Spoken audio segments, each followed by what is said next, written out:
Hi, and welcome to Lab Games. I'm your host, Anthony. And I'm Francis. Today we're going to demonstrate for you the sixth realm. Yeah, the sixth realm. So it's a new game coming to crowdfunding that is built in the Merchant's Cove world. Yes, it is the Merchant's Cove world. Or I guess the sixth realm of the Merchant's Cove world. So I guess thematically, this sixth realm was discovered in this world, and now the queen has come in and is encouraging her people to go and explore this new realm, right? So it's a new land. So I'll take it to the table and I'll go through the setup. As you can see, this thing barely fits on our screen because this board is enormous. Yeah, really enormous, really and big. It's also vertical, which makes our screen a little bit narrow. But in any case, we're going to do the best we can to kind of demonstrate what this game is all about.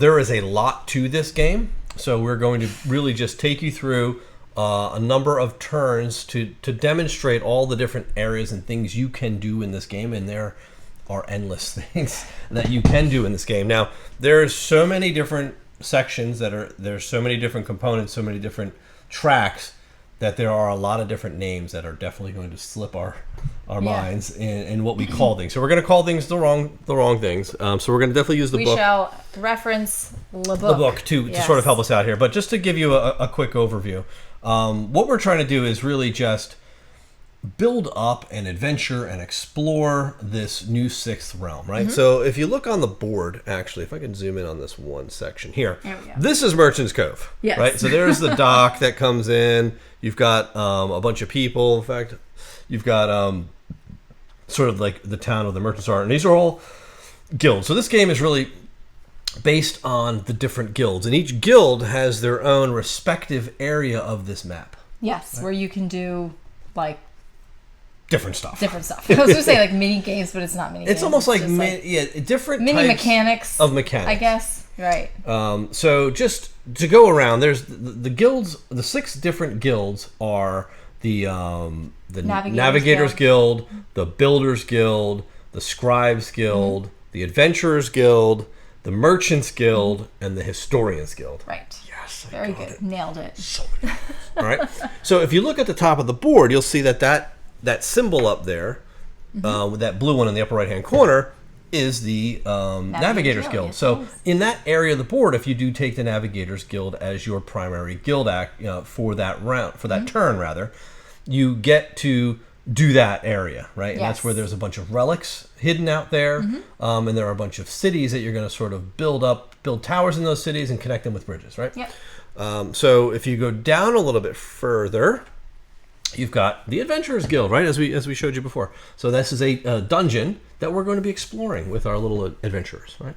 Collecting rewards and all that good stuff. And all types of goodies. On the right side is our Historians Guild, where we're going to be getting traditions. I always forget the name of those things. They go on the bottom of your board. They'll give you additional free actions. Passive stuff. Most importantly, too, they give you these seals. Yeah. So really, these seals, and there's a lot of iconography all over the place that really just counts for endgame scoring. Yeah. These seals are one of those things. So as we collect traditions, we'll be trying to collect these different seals to get points. But when you take a tradition, it has to be adjacent to one of these translators who you can move around the board and kind of get them into different positions as well. So let's continue on down. So again, we showed you the Merchant's Cove. So this is the Merchants Guild, appropriately. From here, it's really just get stuff and refresh stuff. Basically, yeah. It's like goods. So there are 3 basic good tiles in this game that we each start with, and they each of them has 2 different guilds that they're from. So this is the Merchants and Builders Guild. This is the Adventurers and the Navigators Guild, and then we have the Historians and the Scribes Guild, right? So when you use a resource, you flip it over, and there'll be ways to flip them back. So depending on the guild that's been activated that game turn, I guess we'll call it a round, not a year, right? So that game round, that will be the one you have to spend in order to boost certain things, right? And these things let you do that, and they let you flip these little books. I forget the name of those books. They're called books. So on your board, this is a track that if you get up to here, you'll be able to take one of these. There's guys on these boats. Envoys. Yeah, envoys that you guys cannot see from this camera angle, but you'll see that they're all waiting on this boat. So there's 6 of them in a 2-player game. And you'll be able to bring them onto your waiting area in your board, and as free actions, be able to start placing them on your board and collecting bonuses. Right. So That's that. Now, right now, this wagon's in the middle, but it will have to start on one of the guilds, and it'll move either clockwise or counterclockwise, and that's the guild you have to activate here. Yeah, it's really interesting the way that it moves, and we'll get into detail when we start taking these actions, but it's not as easy as just like pick a guild and that's the one that you get or whatever. There's like a lot more to it. So on the right, we have the Builders Guild, and I need to kind of, I think, get you guys a different view. You're a little too zoomed in, but I think it looks good. Yeah, I think we're fine. But if you notice on you the can't see on the side, there's an offer of what these are foundations, and those foundations are going to be placed onto, basically you're building like you're laying tiles. Yep, this is tile placement. You'll collect the rewards, and then you'll get you can build a house. Yep, from your board. From your board. To the thing, yeah. And then down at the bottom of the board, let's see, do I even have the bottom of the board? I do. Now, the bottom of the board cuts off just because the camera cuts off, which is terrible, but because this thing is so long. But here you have sort of, this is going to be, and it has a weird name, but it's the Wheel of Favor token, Wheel right? Of Favor, yeah. And right now it starts facing up, and these are randomly placed. So the guild it's pointing at now, that's going to be the primary guild for the first turn, is the Navigators Guild. So you could choose either one of these other guilds that these arrows are pointing to, but it'll cost you 1 resource, which is expensive in this game because you only have 3 technically. And then we have our what are they called? These are the counselors that are placed based on setup, and you'll understand that as we go.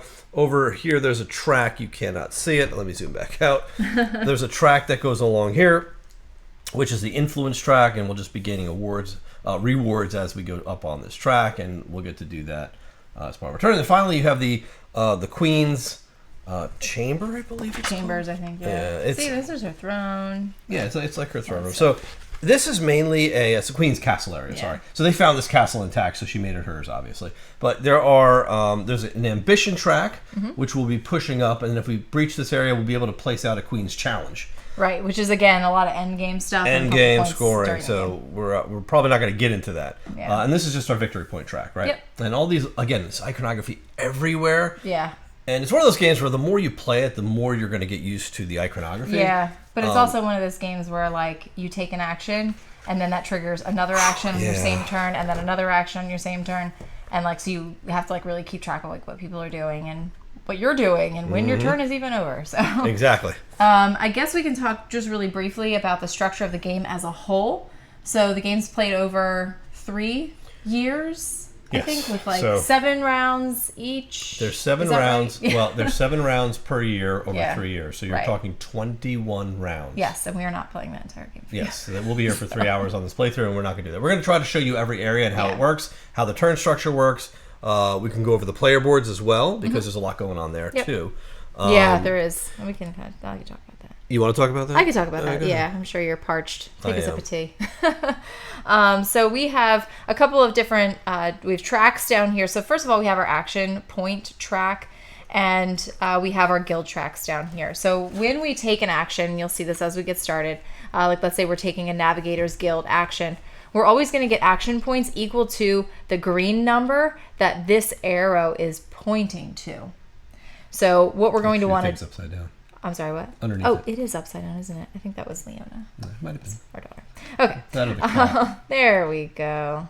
I was like, it looks a little weird. All right, so you're always going to get action points equal to what this is pointing to. And on each turn, we're going to be able to spend a resource if we have it to spend and want to do it to bump this up so that we can maybe get some more action points. And those will be the action points that we can spend on our turn in the guild where we are going to take actions. Ideally, what we'd like to do is to get these little standards moved up so that when our piece falls back down, it doesn't fall back as far. So that's something we'll do as we go through the game. We have these books. These are just called books, yeah? Yep. We have these books underneath of here. We start at setup with 1 turned up, or at least I did. We both do. With 1? Yep, okay. I do as well. And that's just going to give you a kind of a passive bonus. It's a +1 to your action points for that guild. Yep, exactly. And let's see, so that's what's going on over here. We have our traditions track down below that we talked about, where in the Historians Guild you can grab traditions and place them down here for these action points. That's how much it's going to cost you to place it in this section. And a la every other game you've ever played, when you cover up the tradition, when you cover it with the tradition, you get that bonus as well. On this side of the board here, we have our arrivals area for the envoys. So as the envoys come in, we'll place them in one of these 3 columns. If you get 2 of the same color in a single column, you actually get to refresh a resource, which is pretty cool. And if you have 2 that are not the same color, then you get a different kind of bonus, which we'll go over when it happens. We have some free actions that we can take, which we won't get into yet, but one of them, just so that this makes sense, is that you can bring envoys down onto your player board. So as we do things like build houses or build towers, these will open up spots where we can then put one of our envoys. And when we place an envoy, then we get a bonus that we cover up. So that will be something interesting to do. This is our council area. So we have counselors here, which we'll be able to place out on what is this called? Here? The track. Oh, this one? Yeah. On the big round stone wheel, we'll call it that for right now. We also have our houses, which I mentioned. The Wheel of Favor. There you go. It's a stone council area. It is a stone council. Yeah, I got some of the words in there. We also have houses on here, which we can build in our Builders Guild action. And then, like I said, we have our towers that we'll build in, and as well as our bridges that we'll build out in our Navigators Guild section. Down here, we have seals, which, as I mentioned, we'll be collecting throughout the game to earn points for sort of like a set collection type of thing. And then, very importantly, we have ink. So we have these little black cubes. They represent ink, and we can use ink on our traditions once we get them to activate different bonuses. And we'll be adding ink and also removing ink. I'm doing a lot of like gestures. Gesticulations, is that a word? I don't know. I'm moving my hands a lot and you guys can't see it. So I'm trying to like emphasize all of this and you can't see my face. So we have this ink. The ink you're going to place and then you're going to take away so that you can free up that action again to place the ink again. So we're going to be doing a lot of that kind of thing to activate these traditions throughout the game. I think that covers the player board. We have this one little section up here, which is our navigators. It's your relic cabinet. Or our cabinet of curiosities, or curio cabinet. And we're just going to be placing the relics that we find out in the navigation board here in order to get points, again, at the end of the game. Yeah, it's an end-game multiplier. First player token, tiles that we can draft to put down Queen's here. Challenge Queen's tiles. Challenge In a two-player game, we're using these big diamonds. In a smaller player count, they're just triangles. Yep. But they're made to fill up this board. Yep, and what these will do is just fill in, like, down here. And you'll see how that works. Yeah, well, if we have an opportunity to do it, we will show that. The only other thing on the player board with regards to free actions with the ink, it's not just the traditions. You also automatically have these 2 scrolls on your player board. Yeah. So like this one here will let you refresh one of your resources. This one here gets you victory points depending on how many seals you have in your traditions. Oh, and then on the right-hand side, we have a space to store for your seals. Our seals, yeah. On the right, well, we have a space. These are for not our seals. No, these are for these tokens that you get in the Adventurers Guild. Yeah, in the Adventurers Guild, you're going to gain these. They're called artifacts. So they come out of the dungeon. Let me show you. Yeah, so it's these guys here. You'll be able to gather them from the dungeons. They're artifacts. They're going to be end game points, I believe, as well. Yeah. Because it's like, for every one of this color envoy, you get 2 points. Right, stuff like that. Now, for every pair of these 2 seals, you get points, right? So there's a lot of end game scoring in here. So most of what you're collecting and base setting up is really end game to make sure you're trying to build the right tableau to get the most points at the end. A lot to think about because the board is massive. So here we go. We're going to jump right in. Your player 1. Yes. The turn structure is this. You start out by looking to see if you want to get a guild bonus. And the guild bonus, we don't have any guild bonuses on our player boards yet. You have a whole bunch of them that you can place at certain points. And they'll go above whatever guild you want to put them on. And then you'll get that bonus at the start of your turn. That's optional. In that guild. In that guild. If you and then you get to take your free actions then, and then you will select a guild. Yes. So once you select a guild, it has to be either the one that the arrow is pointing to or one of the 2 on the side if you pay the cost. You'll gather points. So for the first guild, it's the Adventurers Guild. If you wanted to do that, you would get the amount of points that your reputation is pointing to. So I would get 1 action point. And then for every of that respective guild's resource you exhaust, you'll get 1 additional action point. Yep. Well, you actually move your arrow up, right? So... you'll move your arrow which actually gets you 2. So what's going to happen is this. I'm going to jump in here. So I'm going to spend my blue action or my Navigators Guild action. I'm going to push this up there. So now I have a total of 3 to spend. Yeah. 1, 2, 3. Boink. Whoops. So there you go. So now I've got 3 to spend in the Navigators Guild up here. And I will start by... So yeah, it's a Navigators Guild. Mm-hmm. So what we can do up here, 2 things. We can spend 1, 2, or 3 action points to build 1, 2, or 3 bridges. Or we can spend 2 action points to place a tower. Or any combination. Bridges, so yes, Sand Porter Bridges. So I will first place a bridge. So I'll spend 1 to place a bridge, and I'll just put it like here, for example. Now I'm covering up that token, that purple. That's the Queen's rep. It's like the Queen's reputation, which is here. So I'm going to go 1, and then I'm going to spend 2 to build a wonky tower. It's like the Wandering Towers from that. Yeah, from the Wandering Towers. Right. Now you can place your tower anywhere where you have a bridge or you're connected to a bridge. Well, right? where a bridge is connecting 2 cities, you can place it in one of the cities that have been connected. Correct. Okay, yeah. Much more eloquently put. These, again, are just like relics. You take both. This is also a 2-player game thing. Yeah, so I'll take both of these. I put my tower there. You pick which one you want to keep. I apparently am collecting these red seals, so I'll just take that. This one goes out of the game, the 2. And then I get whatever I cover up here, right? So you do. I will go ahead and do this. I'll get another Queen favor. Is that this track or is it this one? No, that's it is victory this one. points. That's victory points. Okay, cool. So So I'll now place you get this. to place one of So your... now I get to place a triangle, or in our case, a diamond. So we'll show so that. we've got this. I've got this hand of diamonds that I can place. The way this works is they have to go next to, like, adjacent to another one. So, like, I couldn't put it up here. I would have to put it somewhere else. Whoops. I would kind of look to see what I might want to do. None of these are really great for me, but oh well. We'll go ahead and do this one just for kicks. So I'll slide that right there. Now what this is going to do, these are end game types of like conditions that you want to try to meet. And they're not specific to you. I'm going to pick one of these to put on there. I'll pick a 4. Why not? So a couple of things are going to happen here. So we've got these like teeny tiny little, like, they look like, I don't know, chiclets or something. Sweet tarts. That's what they look like. There's a name for them.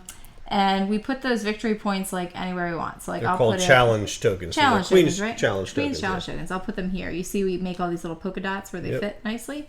I immediately get 4 points for that. Yep. And then what this does is at the end of the game, we assess each of these conditions, and whoever meets that condition will end up getting those points. Yep. Now, So, either of us can meet that either of condition. us, yeah. Just because you put it doesn't which mean is why, you get like, it. you might want to put out a 4 because you're like, I'm going to get a bunch of points. But if that is an easy condition for other people to meet too, then like they could also get those points later. So anyway, Yeah, you're going to want to look at what the other player Yeah. doesn't have a lot of and probably make that your high one. Yeah, exactly. And pick one that Yep. they do have a lot of and make it your low one. But that was because I covered that guy up, so I think I'm done. Your turn. And this Yeah. comes back down. This falls down. Yeah, so again. then you do That's it, cleanup. clean So up. like so you would get, after you play spend your action points, you actually do get another option to do free actions Yep, now. which I'm not going to do. And then you would do cleanup, which is just moving your action points and refreshing like all the things you've taken off the Yes, board. right. And then I go, right? So basically, I have the same sort of options. I can go also to the Adventurers Guild, or I could go to the Builders Guild or the Scribes Guild. Maybe I'll go to the Builders Guild. Okay. I'd have to exhaust my gray resource, but I'll take the Builders Guild action, which is here.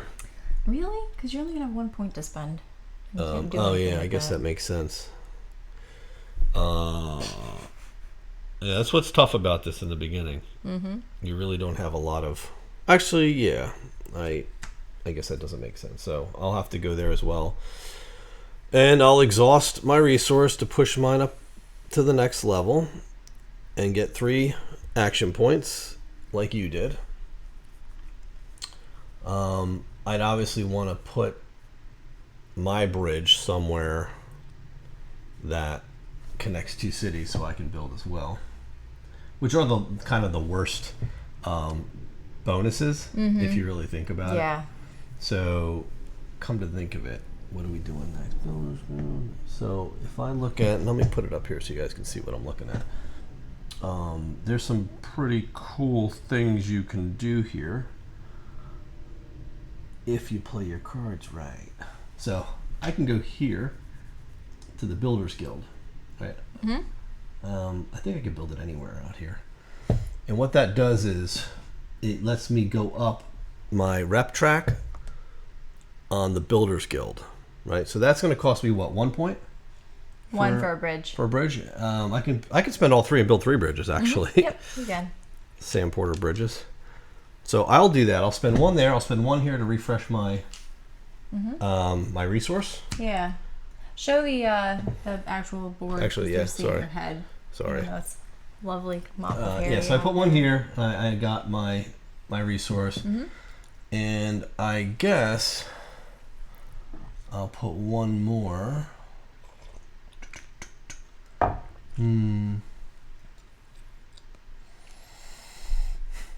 I'll put 1 more over here, and those 2 are 2 movements on this one track down here. You guys can't see it, but I'll zoom out. It's actually to go up this track twice. Boom, boom. So I think I get the rewards. I pass. So I would go up 1 on this track, and I would get an envoy action, which is to take an envoy and place him in any one of these. Counselor. I'm sorry, it's a counselor action. I could put him in any one of these. Yep. Which I'll just put him here.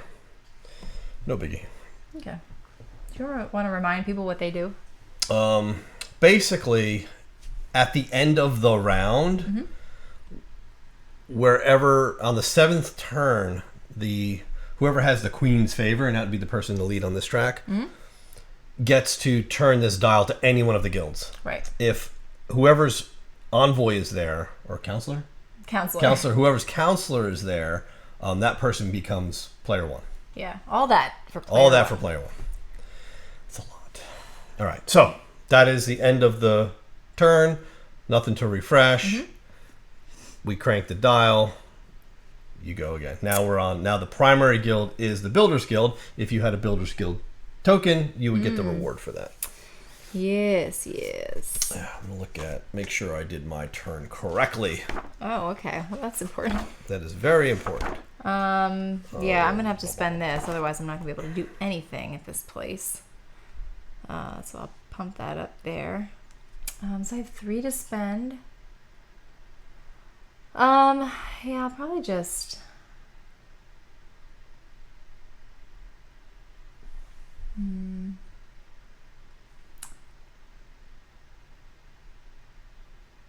Put this guy out there. The rule with bridges is that they have to be adjacent to a city or a bridge. So mine are okay. Yours are fine. Yeah, I don't think they could be like. And you just can't put one in the middle without it being of like these 3 and not have it touch anything. Yeah. Even though I started mine there, I still connected it to the city. So either way. This is just get a tradition, right? Yeah, it's either take a tile, take one of those, an artifact, or a tradition. Yeah. Well, I've got 3 points to spend. I could either do a onesie. Onesies? Or a twosie. Now, here's a question that I am not sure has come up. So, if I were to place this here, right? You place this, you get the reward, and then you look at, that's when you build the house. You build it where you're going to get the stuff based on where you built the house. Yeah, I could read you the fine print on that. The fine print on that, because I might end up just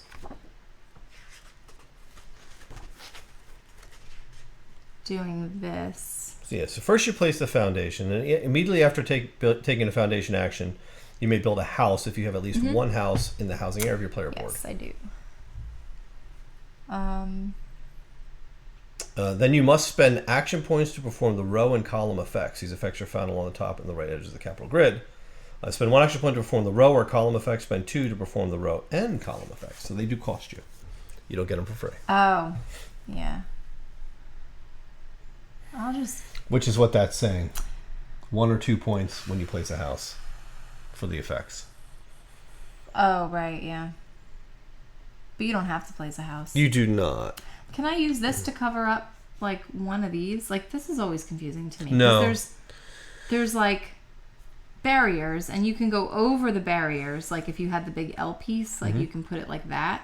But I don't know that you can just place a onesie right there. I don't think you can. I think you have to place, like, if it's a double area, you have to place something that covers both. Right. Otherwise, that would be... It'd be silly, right? Silly. That wouldn't make any sense. I know. I'm just...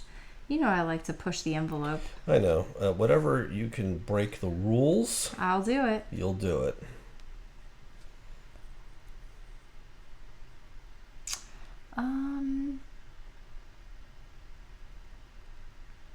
Yeah, actually, maybe I'll do this. I'll get myself prepped for next time. I'll put this here. I can't build a house. Basically says foundations must fully cover capital grid spaces as defined by the green borders. Right. So if you can't fully cover that double space, then you can't put it. Which is why, like, you can place a 3 and it covers like 1, 2, 3. Exactly. Basically. Exactly. That's how that works.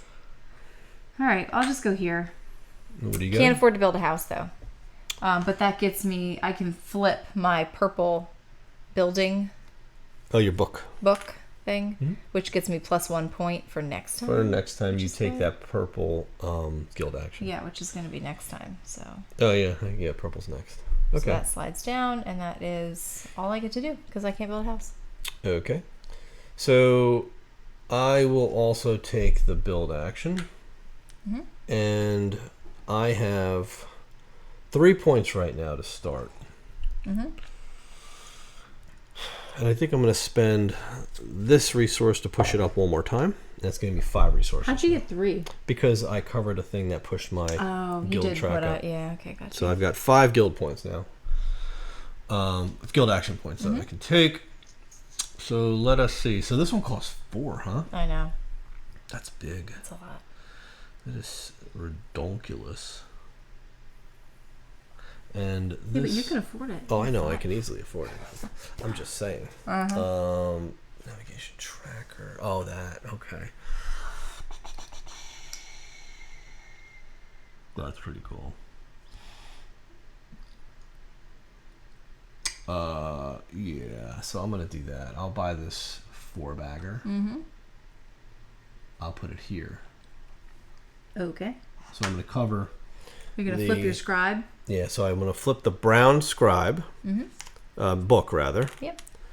And I'm going to put a guild token in my historian's guild. That's cool. Which will give me a bonus for next round, which I'll put this ink token. And then, so I got that. Now I can pay, that was 4 points. So I have 1 more left. So I can build a house here. And I will take the row or column bonus, and I'll take. You only have 1. I'll take the brown one. That'll push me up a rung. Okay. So this goes back to 0, and we are set. So now replenish that. Yep. We move it to the next one. Now we are on the primary guild is the Historians Guild. Yes. So what are you gonna do? All right. So I start off with +1, which is cool. I'll go ahead and like spending all these things like crazy. But all your resources? Yeah, I don't even care. You don't even care. I don't even care. So I can move up 1. So I have 3. Actually, I have 4. So 3 + 1. Yep. 4 points to spend. This is all just like favor and ink. And favor and ink. What do we have here? Oh, you know what? That's probably a good idea, right? So for 1 point, wait, where are we at? I said 3, I have 4 points, right? So for 1 point, I'm going to move these translators. You can move them to any other spot in their column or row where they're located. So I'll move this guy here. Get a point. I'm going to get 1 point because it's round 1. Year 1. Yep. Year year 1.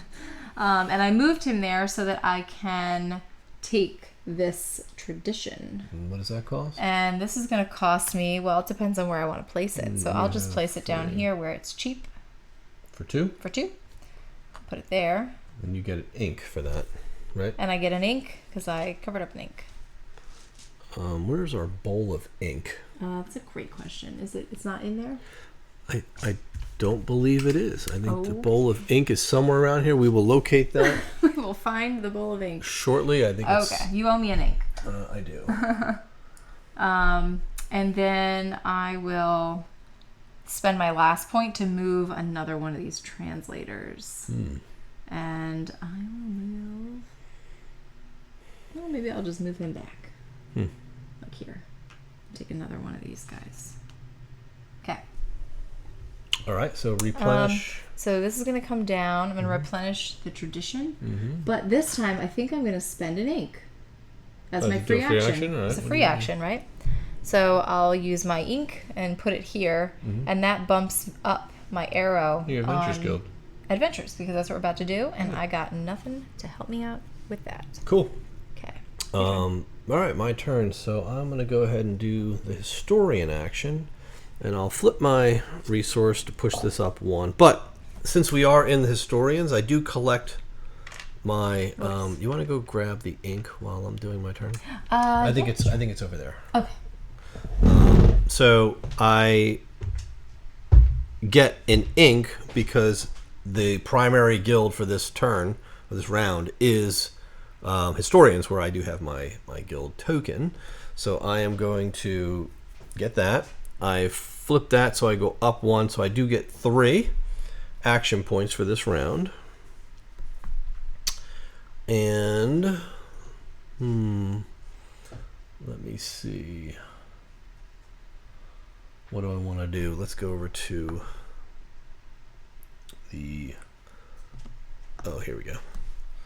So we're going up here. Do I want to move a guy, or do I want to just take one of these? They're all quite nice. These are flip-specific types of resources, right? Yep.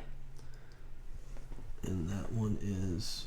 Oh, place one of those things. That's pretty good.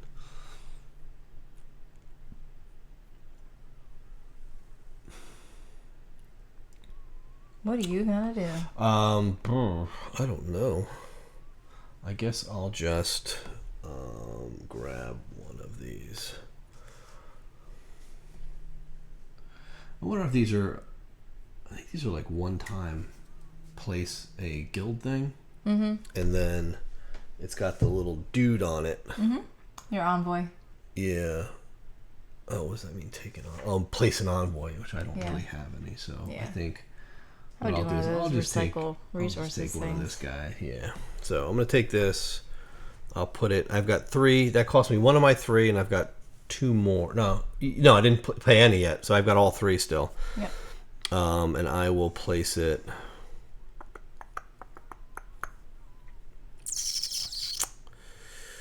I'll place it here and get 2 points. Okay. Very good. Can you give me an ink, please? I will. 1, 2. We each get 1, actually. Yeah. And you have 1 point left to spend, right? No, that was all of them. I thought you only spent 2. I spent 3 here. Oh, okay. Okay. And got 2 victory points. Very good. So I think that is it. I do have a free action. This is to flip. Oh, I didn't even spend that one yet, so I'm not going to flip that. What is the next one? Is red? Very good. Very good. All right, so that was purple. So that one is back to 0. I spent all my points. I think is the end of the round, right? Okay. So this rotates 1 more time. We are now on Adventurers Guild. All right. So I start off with 3 points. That is all the points I'm going to get for this. And this is basically just like a point to move a space. Your torch, yeah. Yes, you're moving your torch, your little adventurer. So I have 3 adventure points or action points to spend on this adventure. So I will move 3 spaces. That's it.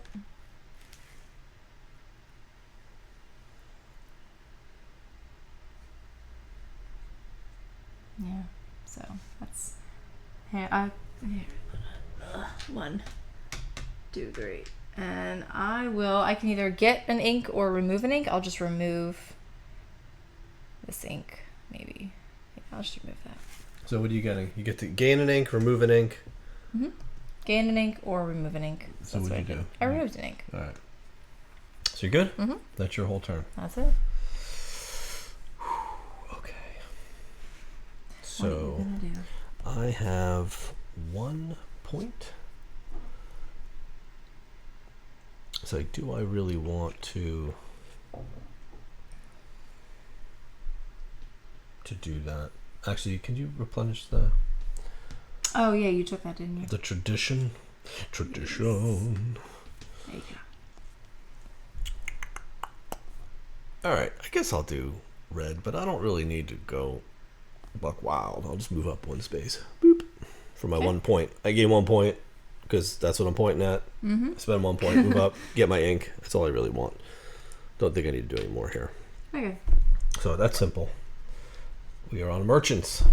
Okay. So because the wagon is in the middle, the first player to go can move the wagon to Where any guild to? to start. So which one do you want?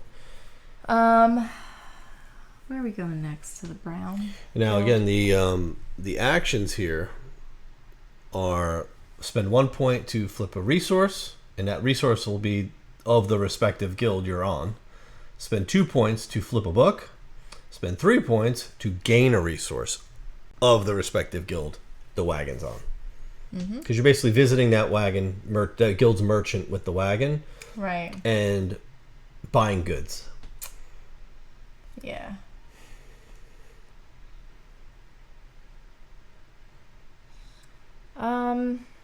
Yeah, I don't know if I want to. I'm basically looking to see which one of these I want to unflip because I've got 1 point to spend. If you want to make it official, I've got 1 point. And we've got like scribes coming up. I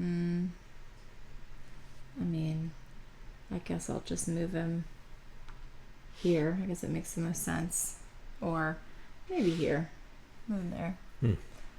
So I spend 1 point because I landed here. So anywhere the wagon stops, you have to take an action. So even if you wanted to like move this guy like 2 spaces from there, no, here's you the still have to catch. stop and You take can't an move the action. wagon. I'm not moving the wagon. No, I'm just saying placing him. you move him once, and that's your whole turn. And you have to take an action at that guild for the whole turn. On my turn, because he's already on a guild, That's what I'm saying. I have to go either left or right, and then transact with that guild. Yeah.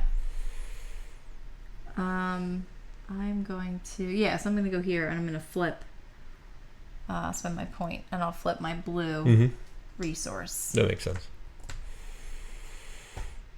So what are you going to do? So I have to either go left or right. So, which isn't a bad thing actually. What's next? The scribes. I'll go left. I'll do. That's historians. Okay. Yeah, on purpose because I'm gonna flip because the historians guild and the scribes share the same resource. Right. So that's my 1 point. I just spent it doing that. Cool. We are now on the scribes guild. Scribes are pretty straightforward. They It's literally just get ink. Yeah, get ink or remove ink. Yeah. So I have 2 points actually because I've got +1 for my scribes. So I'll just get 2 more ink. Can I have 2 ink, please? Yeah. Thank you. 2 ink. And I have actually 3 points. 4 points for this guild. So, but before I spend them, I'm actually going to, because I get +1 here. When I'm actually on the Merchants Guild, I did get 1 additional point as well. So, and I was on the Purple Guild. So you could have done 2 and flipped the book instead of flipping a resource. But I think that's up to you. Yeah, I'm going to take that back. So I'm going to flip. I'm going to flip my Blue Guild. Actually, it has to be the Purple Guild. I'll flip the Purple book because it's the guild I'm on is what I have to take the action on. Yeah. Okay. So I get 4 ink actions Yeah. Which is a lot. So, but before I do that, I'm going to spend 1 ink in my free action and then flip this guy, because that'll flip any tile. And then I'm going to spend 1 point to remove an ink, 1 point to gain an ink. So that's 1, 2. I have 2 more points. And I'll just gain 2 more ink because I can. Yeah. The other thing you can do here, and it doesn't apply to us, is you can spend 3 of those action points to remove like any number of inks. Okay. I don't have that much out, so. Yeah. So that's it. So we're back up to the top. Now you have the Queen's favor, so you get to choose any guild you want to play for this next turn.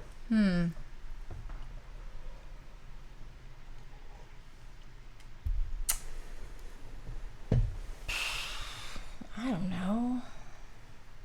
I feel equally about all of them at the moment.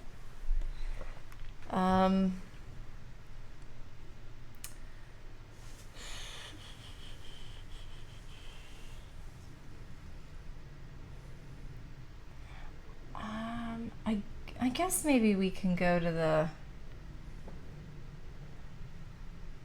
Maybe let's go back to the Adventurers Guild. Okay, you want to go back in the dungeon? I guess. That's cool. I don't know. Yeah, let's do that.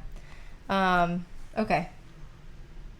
So my turn again? Yeah, so you get 1 action point to start. And do you want to flip? Well, I'm going to do this first so that I can bump this up. Okay. So actually I have 3 action points to spend. And I'm not going to flip that guy. Okay. I'm just going to move 3. 1, 2, 3.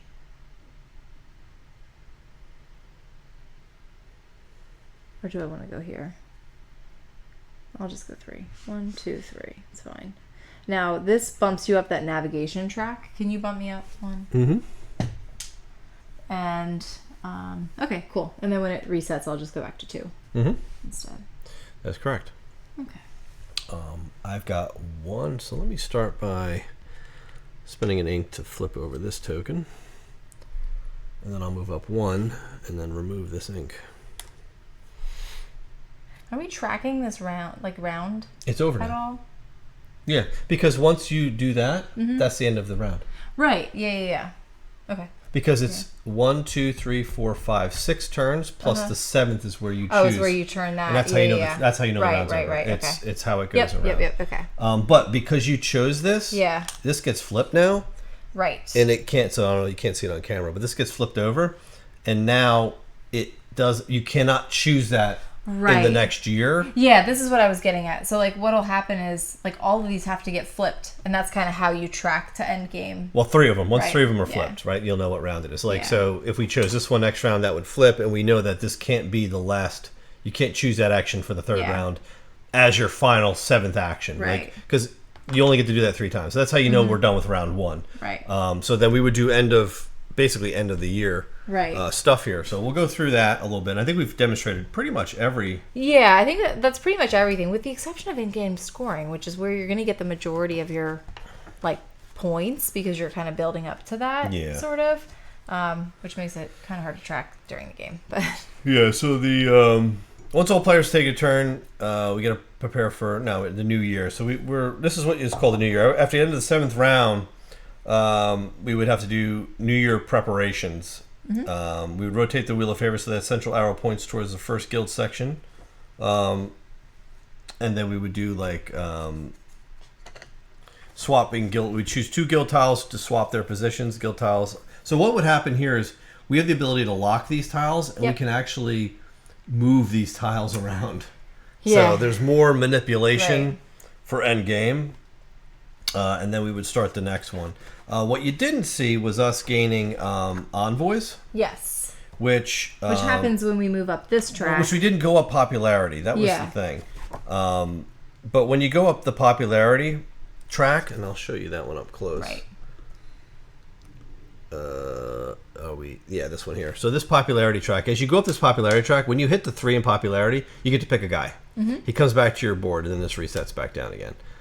So we didn't. I don't believe. Oh, I thought I was actually. I did move on to this, and I think we gave me points for that. Oh, instead of popularity. Yeah, so you're but actually up one. I definitely didn't get. You did not 3 cross. of them. Yeah, you're right. You did not cross the. But had we crossed the threshold, you can pick one of these envoys, and they actually come over to your arrivals area, where they sit and wait for another envoy, so that you can get stuff, and then. As we mentioned, as a free action, you can bring these guys down. And like, for example, I could bring this down to this tower section, where my towers used to be.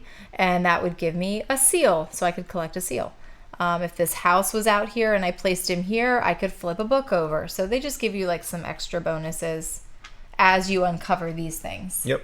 Another thing we didn't get to do because we just didn't have it activated. And I think as you play more in the board, you're going to start activating bigger things. Is where you'll start to actually move up these guild rep tracks, so that your reset is actually now you're starting at 3 points. So when you go up 1, you start at 5, and you eventually get it up to here where you're starting at 5 action points.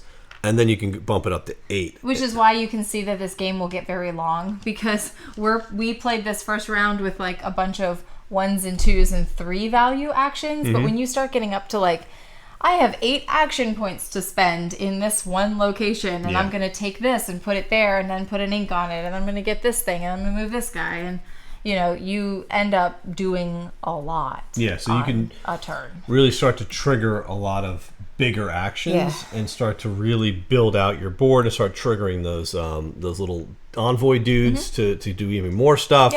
So as you can see, the game is going to get more and more complex. And the first round wasn't too bad; it moves pretty quickly. But I think the rounds will start getting longer because you've got more action points. So, but that really is, I guess, high level. What this game has to offer. Let me just talk about end game scoring so you understand real quick what we're going to do. End game. You're going to get points for houses in the builders guild area. Basically, depending on their location, you'll see there's a whole scoring bit to it. You're going to get points for the artifacts that you get from the Adventurers Guild, depending on what they are. Whoa, I just threw those on the ground, across the board. Sorry. You're going to get for your relic cabinet. You're going to get points for how many of those items you have in your collection, divided by the victory points on the, you can't really see the track here, but up here as you go up this rep, I guess is it the denominator or the numerator? The numerator's on the top. Yeah, so that would be the denominator gets lower. So instead of dividing your points by 3, which gives you much less, you divide by 1, so you get full value, right? So that's your way to score your relics better. You're going to score the Queen's challenge area, which we showed you how that kind of works. And then you're going to get points for different envoys that are sitting in your plaza, different color envoys in your plaza at endgame. And that's really it. So there's a lot of what you're doing is getting you towards the end game scoring, which I guess is traditionally what you do in a board game. That is what you do in a board game. So really that's the game. Which is, there's a lot going on here. So if you're looking for a really heavy game in options. There's a lot of options. There's a lot of options on what you can do on your turn. And again, you saw us just going wherever the primary guild was, but you don't have to. I had enough resources. I could have done one of the other ones. And had enough to reset. That's the thing. It's like, as you work through the game, as you're going to the Merchants Guild and you're actually able to acquire more resources and you land on spaces that get you more, you're going to have more to work with throughout the game. So you can spend more and up these tracks and like do more on your turn. I was going to say thinky, but it's thinky in that kind of, there's just like a lot to do. And you have to think about like what you want to trigger off of this and that, and just like kind of managing all of your whole turn, especially as the game progresses and gets towards the end. So obviously if you have any questions, let us know. I'm sure there'll be tons more information on the campaign page. We'll link that down below as well. And let us know what your thoughts are. If you think this is something, if you like Merchant's Cove and you kind of like that universe and you want to explore it even further, this one definitely blows that up, quite large. Right. Even though it's based in the same universe, it's a completely different game. It's like there's zero similarities. So, but this is more Euro-y worker placement, action selection type job, and a tile placement. It's got a little of everything in it, basically. Yeah. Everything but pick up and deliver. That's the only thing I guess so, right? Yeah. But otherwise, tableau builder. It's the whole 9 yards. So let us know your thoughts, and let us know if you decide to back it. That'd be pretty cool to know. Yeah, excellent. All right. Well, thanks for watching. We hope you enjoyed the video. We will see you next time. We'll see ya.